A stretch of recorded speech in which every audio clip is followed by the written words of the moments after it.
Rajasthan high court ने अब प्रदेश सरकार को राज्य में जो जर्जर स्कूल्स बनी हुई हैं उनको लेकर बड़ी फटकार लगा दी है। दरअसल पिछले कुछ समय से हम देख रहे हैं कि राजस्थान में जर्जर स्कूल्स के केसेस काफी ज्यादा देखने को मिल रहे हैं।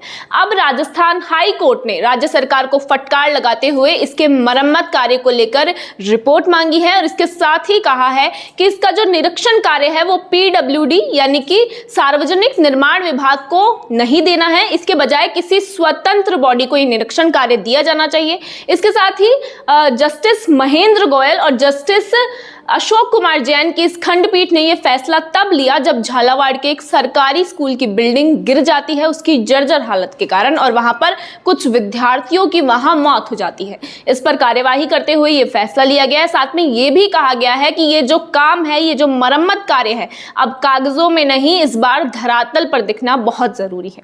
इसके साथ ही अगर हम बात करें इसकी डिटेल में तो बताया जा रहा है कि ये जो काम है ये अदालत ने इसके लिए 31 अक्टूबर तक राज्य सरकार से इस प्रकरण को लेकर विस्तृत योजना पेश करने के लिए कहा है। साथ ही में जर्जर स्कूलों की मरम्मत के लिए 5 लाख रुपए का बजट आवंटित किया गया। ये 5 लाख का बजट उन स्कूल्स को दिया जाएगा जिनकी हालत अधिक खराब है।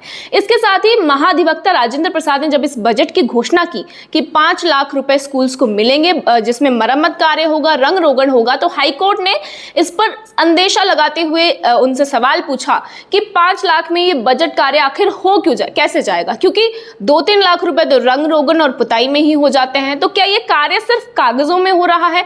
क्योंकि ये जो हादसे हो रहे हैं ठेकेदारों की लापरवाही की वजह से होते हैं। तो ये जरूरी है कि ये जो बजट है ये अच्छे से पेश किया जाए, पूरा इसका संज्ञान लिया जाए, इस पे निरीक्षण किया जाए कि ये जो पैसा जा रहा है वो सही तरह से इस्तेमाल हो और दोबारा बच्चों की जान पर ना बने। इसके साथ ही जो महाधिवक्ता राजेंद्र प्रसाद है उन्होंने हाईकोर्ट को इस पर जवाब देते हुए कहा कि अगर जरूरत पड़ेगी तो स्कूलों को इसके साथ और ज्यादा बजट भी आवंटित किया जाएगा। ये जो 5 लाख का बजट दिया गया है ये पूरे स्कूल्स के बजट का 11.14% है और इसके बाद जब ये कार्य हो जाएगा तो केंद्र सरकार से भी बजट आने की आशंका है।